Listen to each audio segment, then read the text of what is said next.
고백 오른손 들고 함께 고백하겠습니다. 나는 천지를 지으신 여호와께 복을 받는 자입니다. 아멘. 맞습니다. 우리 성도님들과 우리 교회, 우리의 기업, 우리의 가정 하나님께서 복 주실 줄 믿습니다. 우리 옆에 있는 성도님들과 인사 한번 할까요? 주님의 이름으로 사랑합니다. 인사하겠습니다. 감사합니다. 잘 오셨습니다. 공동의회가 잘 마치게 되어서 너무 감사하고, 저도 집에서 유튜브로 영상으로 예배 드렸거든요. 2년의 임시 목사 기간이 있고 올해 12월 말 마치고 나서 투표를 진행해야 하는데, 우리 성도님들께서 교회 든든히 세우시고 그리고 담임 목사에게 힘실어 주시기 위해서 이렇게 일찍 이렇게 공동의회를 하게 해주셔서 너무 감사하고, 초심을 잃지 않고 하나님께서 피로 세우신 교회에 든든하게 지키도록 하겠습니다. 늘 겸손하게 또 우리 성도님들 말에 귀를 기울이고, 그리고 이렇게 위임식과 임직식을 잘 준비하고 하나님의 교회가 든든히 설 수 있도록 준비하겠습니다. 저도 최선을 다할 테니까 우리 성도님들도 아론과 훌같이, 야긴과 보아스같이 든든한 교회의 기둥 되시기를 원합니다. 제가 앞에서 인사 한번 드릴 건데요, 박수 한번 쳐주실 거죠?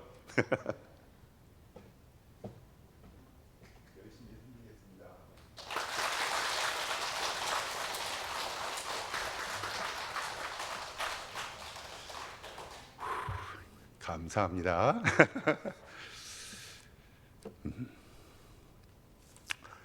회사에서도 직원을 뽑으면 여러 가지의 직원의 자격이 있지요. 예를 들어서 대학의 성적을 내라는 이런 회사들도 있고, 토익과 토플 성적을 내라는 직장도 있습니다. 또 어떤 회사는 자격증, 컴퓨터를 어느 정도 쓰는지, 엑셀과 한글이나 PPT를 얼마나 잘하는지도 이렇게 내라고 하는 줄 있습니다. 그리고 운전도 하는지를 물어보는 경우도 있습니다. 옛날에는요, 운전도 기술 중에 하나였고 운전면허 가지고 있으면 떵떵거릴 수 있었는데, 요즘에는요, 운전이 어느새 기본이 되어버렸고, 한글 문서 작업, 그 다음에 포토샵, 때로는 동영상 편집 같은 것도, 그리고 이제는 기본이 되어가지고요, 취직하기가 많이 힘들다고 하더라고요. 요즘 후배들에게 물어보니까 영어는 이제 기본이 되었고요, 영어만 잘해서는 취직 잘 못하고 제2 외국어를 잘해야 취직할 수 있다고 이야기를 들었습니다. 만약에 하나님의 교회의 직원도 이렇게 뽑는다면 아마 뽑힐 사람이 없을 것 같아요. 저는 한국말 말고는 잘하는 게 하나도 없거든요. 이런 거 바라보면서 교회에서 일하고 봉사하는 사람도 직원이라고 이야기를 하거든요. 그래서 총회 헌법에서도 직원이라고 이야기를 합니다. 그래서 우리는 2주 전에 사도행전 6장 1절에서 7절 말씀을 가지고 집사의 기원과 자격에 대해서, 그리고 어떻게 직사들이 세워졌는지 말씀을 통해서 배웠습니다. 목회자들이 말씀과 기도에 전무할 수 있도록 교회의 재정의 출납과 봉사, 구제의 일들을 집사님들이 맡아주셨습니다. 그래서 잡을 집 일사, 집사라는 것은 직분이라는 것보다는 머슴이요 종이라는 이름의 뜻을 알려드렸습니다.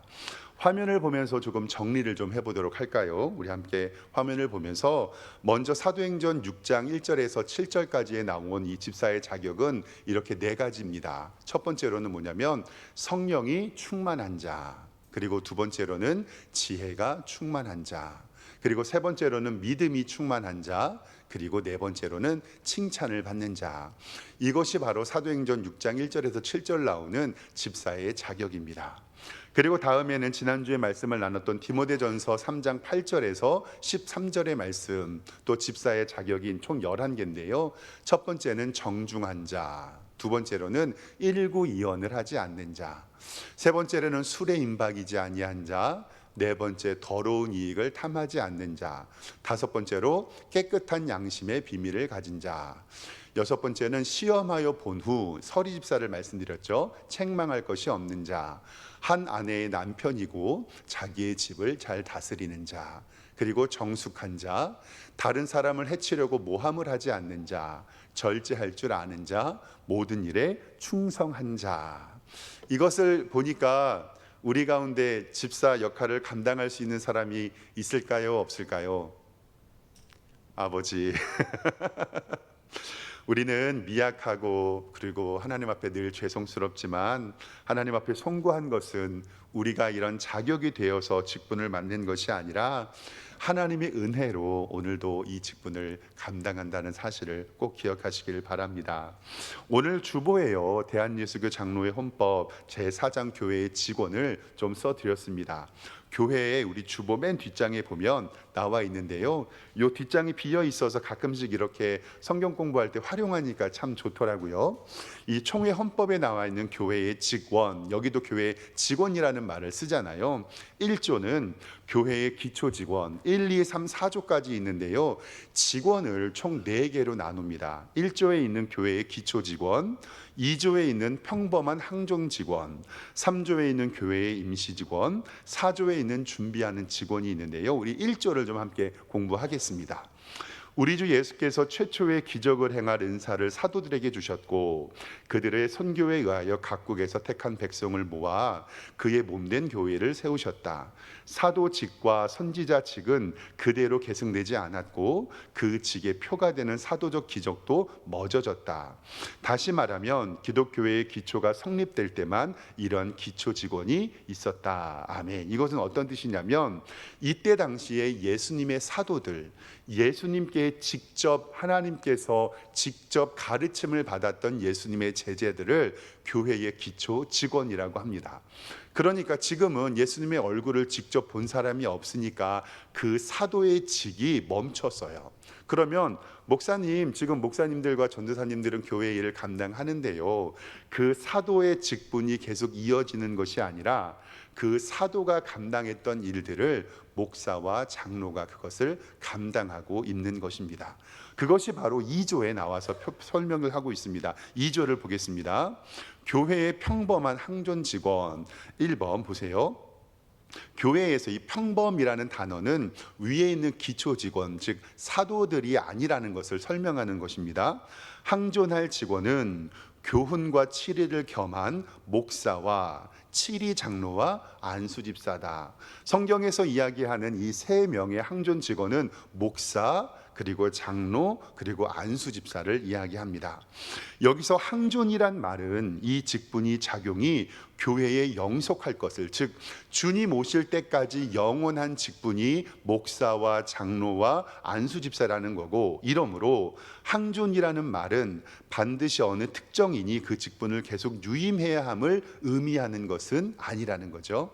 그 어떤 사람이 나는 목사야, 항존직이야, 죽을 때까지 목사, 이것이 아니라 그 목사의 직이 주님 오실 때까지 항존, 영원히 된다라는 이야기입니다. 세 번째는 위에 3직을 받은 자들 중에 어떤 인물에 대하여 당회원 과반수의 청원이나 또는 재직회원 과반수의 청원이 있을 때 공동의회에서 신임 투표를 하여야 하며 그 찬반의 표결은 투표자의 과반수로 한다. 단 그 교회 목사의 경우 노회가 임시로 정한 공동의장이 시행한다. 그래서 오늘 이 원리에 따라서 오늘 임시노회, 공동의회가 진행이 됐고, 어떠한 것을 결정할 때는 과반수지만 특별하게 담임 목사님을 임명할 때와 담임 목사님을 해임할 때는 3분의 2 이상의 득표가 있어야 그것을 가능하도록 해 놓았습니다. 네 번째로 보면 위의 3직은 높고 낮음이 없을 뿐만이 아니라 수직적인 상하 제도가 아니라 수평적인 연립 제도이다. 즉 목사는 하나님의 교회의 말씀을 가르치고 장로는 교회의 행정을 담당하고 안수 집사는 교회의 재정을 출납함으로 말미암아 이것이 높고 낮음이 아니라 수평적인 연립 제도라는 것을 성경은 분명히 하고 있습니다. 그리고 우리 교회 총회 헌법은 교회의 직원의 정년을 70세로 이야기합니다. 제3조는 임시 직원인데요, 교회의 사정에 의해서 다음과 같은 직원을 안수 없이 임시로 세웁니다. 전도사, 전도인, 권사, 남녀, 서리 집사는 지난주에 우리가 말씀을 통해서 배웠습니다. 마지막 네 번째는 준비하는 직원인데 강도사와 목사 후보생은 준비하는 직원입니다. 강도사는 당회의 추천에 의하여 총회에서 시행하는 시험에 합격한 후 노회에서 강도, 즉 하나님의 말씀을 강론할 권한을 인허를 받고 그 지도대로 일하되 교회에 출입권은 없다. 목사 후보생은 목사직 희망하는 자로 노회에서 자격 심사를 받고 그 지도대로 신학교에서 자격 양성을 받는 자이다. 강도사와 목사 후보생은 개인의 신자의 신분으로 그 당회 치리 아래 있고 직무상으로는 노회의 관할에 속한다. 일반적으로 여기에 나와 있는 준비하는 직원, 목회자 후보생이라고 하는 것이 바로 교회에 있는 교육 전도사님들을 이야기를 합니다. 여기서 우리가 좀 착각하지 말아야 할 것은 뭐냐면 공부하는 시간이니까요.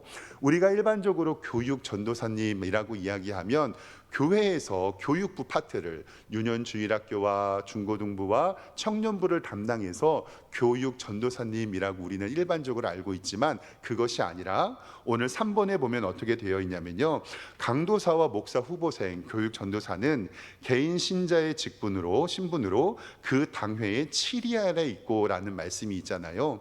그래서 교육 전도사님은 교육 부서를 맡아서 교육 전도사가 아니라 당회의 교육을 받고 있기 때문에 교육 전도사님이라고 우리가 부르는 것입니다. 그래서 교육 전도사님이 당회에서 그분들을 가르치고 있는 것이죠. 이렇게 교회의 직원, 즉 기초 직원과 항존 직원, 임시 직원, 그리고 준비하는 직원을 통해서 총회의 헌법에 근거하여 우리 교회도 이제 하나님 앞에서 임직식을 준비하고 거행을 합니다. 이렇게 우리 하나님의 거룩한 교회의 일꾼이 되고, 성경은 오늘 말씀 가운데 특별히 7 집사님들 가운데 특별히 스데반에게 집중하는 것을 보고 있습니다. 이 한국 성경으로는 스데반이라고 했지만 영어 성경으로는 스테판 혹은 여자 이름 스테판이라고 할 때 이 이름을 많이들 사용을 합니다. 오늘 말씀 8절에 보면요, 성경은 이렇게 스데반을 소개합니다. 스데반이 은혜와 권능에 충만하였고 큰 기사와 표적을 민간에게 행했습니다. 그래서 9절에 보면 구레네인과 알렉산드리아인 길리기아와 아시아에 온 사람 회당이 살아서 스데반과 논쟁하는 일들이 있습니다. 그런데 성경은 이 스데반을 어떻게 표시해 주냐면요, 지혜와 성령으로 말함을 보면서 그들이 능히 당하지 못하였다라고 이렇게 이야기합니다. 스데반이 이렇게 하나님 앞에 능히 하나님의 말씀을 증거하고 복음을 전할 수 있었던 것은 하나님께서 스데반에게 성령 충만하게 함께 해주셨기 때문에 그렇습니다. 우리들도 스데반처럼 하나님의 은혜로 나아가 복음 증거하길 원하는데요, 하나님께서는 예수님께서 제자들을 파송할 때 화면 잠깐 보겠습니다. 마태복음 10장 19절 말씀을 통해서 우리에게 이렇게 말씀해 주셨습니다. 너희를 넘겨줄 때에 어떻게 또는 무엇을 말할까 염려하지 말아라. 그때에 너희에게 할 말을 주시리니 말하는 이는 너희가 아니라 너희 속에서 말씀하시는 이 곧 너희의 아버지 성령님이시니라. 아멘. 즉 스데반이 이렇게 하나님의 말씀을 증거했던 이유는 그 안에 성령님이 계시기 때문입니다. 그리고 다음 베드로전서 3장 15절 말씀에는요, 너희 마음에 그리스도를 주로 삼아 거룩하게 하고 너희 속에 있는 소망에 관한 이유를 묻는 자들에게는 대답할 것을 항상 준비하되 온유와 두려운 마음으로 그들에게 하나님의 말씀을 증거하라고 이야기를 합니다. 사람들을 매수하게 말하게 하고 모세와 하나님을 욕했다고 이야기하면서 종교 지도자들은 스데반을 잡아서 종교 재판에 넘기고 거짓 지윤을 세우고 스데반을 죽이려고 합니다. 예수님께서 성전을 사흘 만에 지켰다고 말씀하신 것은 부활을 이야기하는 것인데 모세의 율법을 설교하신 일을 가지고 또 비판을 합니다. 이렇게 스데반은 많은 고난과 핍박을 당했지만 성경에서는 이 스데반의 얼굴을 15절에 이렇게 기록하고 있습니다. 우리 15절 말씀 성경 보고 한번 좀 같이 읽어보도록 하겠습니다. 시작. 공회 중 앉은 사람들이 다 스데반을 주목하여 보니 그 얼굴이 천사의 얼굴과 같더라. 아멘. 오늘 새벽 예배도 교회 못 오고 오전 예배도 일부 예배도 교회 못 왔잖아요. 제 평생에 코로나 걸렸을 때 말고는 이렇게 교회에 오전에 안 온 게 처음이어서 굉장히 낯설었고요. 그리고 저도 사람인지라 걱정이 되지요. 그래서 새벽에 그래서 어젯밤에 내일 한번 오전 10시까지 한번 잠자보리라는 굳은 결심을 가지고 밤에 잠을 잤는데, 이 습관이라는 게 안 그렇잖아요. 새벽 4시부터 눈이 말똥말똥 떠져 가지고요. 그래서 뭐 좀 하고 싶은데 하기도 않고, 책을 좀 보려니까 이 사람의 마음이 딩숭생숭 하잖아요. 그래서 혼자 새벽 예배 드리고 말씀 보면서 가만히 있는데 조금 답답하기도 하고, 그래가지고 제가 평생 안 하던 게 하나 있는데, 저희 아파트는 주일날에 재활용 이렇게 분리수거 하는 날이에요. 근데 제가요, 솔직하게 말씀드리면 저희 인천으로 이사 온 지 2년 가까이 되는데 한 번도 분리수거를 해본 적이 없어요. 네. 저희 아이들이 그런 걸 다 하거든요. 감사하게도 주일날 분리수거를 하는데 책도 안 읽히고, 솔직히 하고 난 다음에는 잘 기도도 안 되고 잠도 안 오고 멍하니 앉아 있다가 보니까 답답하기도 하고, 그래서 분리수거를 한번 해야 되겠다 그래가지고, 아이들이 방학이다 보니까 일주일 동안 먹고 쓴 것이 이렇게 가득 차여 있었어요. 그래서 분리수거를 하려고 몇 번 왔다 갔다 하면서 좀 땀을 좀 냈거든요. 분리수거를 했는데, 제가 이제 분리수거를 하고 엘리베이터에 서고 엘리베이터를 탔는데 어떤 부부가 엘리베이터에 딱 탔어요. 근데 딱 느낌이 뭐냐면, 남편은 계속 잠자고 싶은데 아내의 등살에 못 이겨가지고 아침 운동을 나온 것 같이 보여요. 그러니까 남편은 졸리고 입이 이렇게 대빨 나와가지고 그런데 억지로 가게끔 약속을 한 것처럼 보여요. 근데 이제 우리 이 아파트에도 제가 키 큰 목사인 걸 알기 때문에 오시는 분들에게 이렇게 인사만 하거든요. 그래서 양쪽에 이렇게 쓰레기 분리수거통을 들고서 아파트 엘리베이터에 서고, 그분들은 이제 오셔가지고 이렇게 인사를만 했어요, 목례로. 그러니까 저는 2년 만에 처음으로 분리수거 한 거잖아요. 근데 그 여성분이 남편에게 뭐라 그러냐면, 쿡 찌르면서 좀 본받으라고. 이렇게 저 아저씨는 일찍 일어나서 분리수거 혼자 잘하시고 땀 뻘뻘 흘리는데 당신 좀 본받으라고 하면서, 저 이렇게 엘리베이터에 있는데 막 그 얘기를 하니까 제 마음이 엄청나게 찔렸어요. 엄청나게 찔렸어요. 그리고 나서 내가 분리수거를 괜히 했구나. 잘 보세요. 저는요, 아파트 이사 와가지고 2년 만에 딱 한 번 한 거잖아요. 딱 한 번. 근데 사람들이 그것을 보기에는 어떻게 부러워 보일 수도 있고, 내 남편을 책잡을 수도 있고, 그런 모습 바라보는데, 사람들은요, 그 한순간에 딱 화면을 보면서 다른 사람을 평가하고, 그리고 그것을 부러워하면서 내 인생이 비참하지 않는가라는 생각을 해요. 요즘에 제가 청년들에게 그런 인터넷 자주 하지 말라고 하거든요. 왜냐하면 자기 친구들은 맨날 보면 어디에 놀러 다니는 것 같고, 좋은 호텔에서 잠자는 것 같고, 맛있는 음식점에서 뭐 먹는 것 같고, 좋은 옷 입는 것 같고, 그것을 바라보면서 나를 바라보면 초라해질까요? 안 초라해질까요? 초라해집니다. 평생에 분리수거 안 하다가 오늘 한 번 했는데 그거 하나 보면서 그 같이 가는 그 부부가 티격태격 싸우는 모습을 바라보면서 오늘 제 스스로 저는 느낀 점이 굉장히 많아요. 그리고 나서 다른 사람의 평생의 한 번의 일상이 내가 그것을 부러워하는 것이 아닐까라는 생각을 스스로 하게 되었습니다. 제가 오늘 이 말씀을 왜 드리냐면요, 오늘 오전 예배 설교를 제가 준비하지 않았기 때문에 오늘 15절 말씀에 보면, 공회 중 앉은 사람들이 다 스데반을 주목하여 보니 그 얼굴이 천사의 얼굴과 같았더라. 제가 재활용 쓰레기를 분리수거를 해 보니까, 저 도와주셔야 됩니다. 짜증이 났을까요? 안 났을까요? 나더라고요. 이놈들이 플라스틱은 플라스틱, 종이면 종이, 비닐이면 비닐 담아주면 좋은데 안 그러잖아요. 그리고 나서 제가 다 이렇게 하고, 꼭 하려 그러면 국물 새고 그러잖아요. 하면서 제 스스로도 많이 반성을 했는데, 하나님의 교회에서 우리가 봉사를 하고 직원으로 일할 때, 오늘 어떻게 보면 스데반의 얼굴을 보면서 공회 중에 앉은 사람들이 그 사람의 얼굴을 보고 무엇과 같았더라?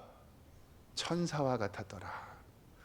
내 아이들이 쓰고 입고 한 것을 내가 한 번 치우는데 조금 덥다고 짜증난다고 인상 찌푸리면서 하고, 이게 사람의 모습인데 어떻게 세상 사람들이 바라봤을 때 스데반의 얼굴은 천사와 같을 수 있을까라는 생각을 하게 되니 제 마음속에 회개가 되었습니다. 요즘 제가 천사처럼 느껴지는 것은 우리 강은혜 집사님 딸 사랑이 있잖아요. 사랑이 얼굴 보면 천사 같기도 한데, 저는 그래서 오늘 기도했어요. 저에게도 오늘 공동의회가, 그리고 목사로서 유튜브로 영상으로 예배 바라보고 우리 장로님 뵙고 그다음 우리 성도님들 바라보면서 하나님께서 처음에 마음을 주시면서 교회 일을 감당할 때, 내가 힘들고 어려울 때도 있겠지만 다른 성도님들이 내 얼굴을 보았을 때 무엇과 같았으면 좋겠다? 천사와 같으면 좋겠다. 그리고 우리 성도님들도 봉사의 현장에서 때로는 힘들고 어려울 때도 있지요. 그리고 다른 사람들이 바라볼 때 괴로울 때도 있지만 이제부터 저도 기도하려고 해요. 하나님, 우리 교회 성도님들의 얼굴이 하나님의 교회에서 직원으로 봉사할 때 천사의 얼굴 같기를 소망합니다. 이제 저는 믿습니다. 우리 교회 든든히 세워주시고 하나님께서 복 주시고 부흥케 해주실 것을 믿습니다. 하나님께서 우리 성도님들의 얼굴을 천사와 같이 밝게 해주셔서 돌아다니는 전도지 되시고 얼마나 얼굴이 기쁘면 이렇게 행복할까라는 모습으로 하나님 복음 전파하시는 여러분들과 제가 되었으면 좋겠습니다. 천사와 같이 얼굴하는 목사, 천사와 같은 장로님, 천사와 같은 권사님, 천사와 같은 집사님, 천사와 같은 우리 성도님들이 될 때 하나님께서 우리 교회에 하나님의 복과 은혜 내려주시기를 주님의 이름으로 축원합니다. 기도하겠습니다. 하나님 아버지, 은혜와 사랑에 감사를 합니다. 오늘도 우리 교회에 많은 일들이 있었습니다. 모든 것이 하나님의 은혜였고 모든 것이 하나님의 복인 줄 믿습니다. 우리 사랑하는 성도님들과 저의 얼굴이 하나님의 교회에서 천사와 같이 빛나게 하여 주시고, 이웃 사람들이 볼 때 우리 석샘교회에 오는 성도님들은 그 얼굴이 천사와 같이 환하여서 하나님을 믿는 믿음의 기쁨이 충만할 수 있도록 인도하여 주시옵소서. 이제 예배를 마치고 돌아갑니다. 많이 덥고 힘든 여름 지치지 않게 하여 주시고 천사와 같은 행복한 얼굴로 그 사명 감당하는 저희 될 수 있도록 인도하여 주시옵소서. 감사드리고 예수 그리스도의 이름으로 기도드리옵나이다. 아멘.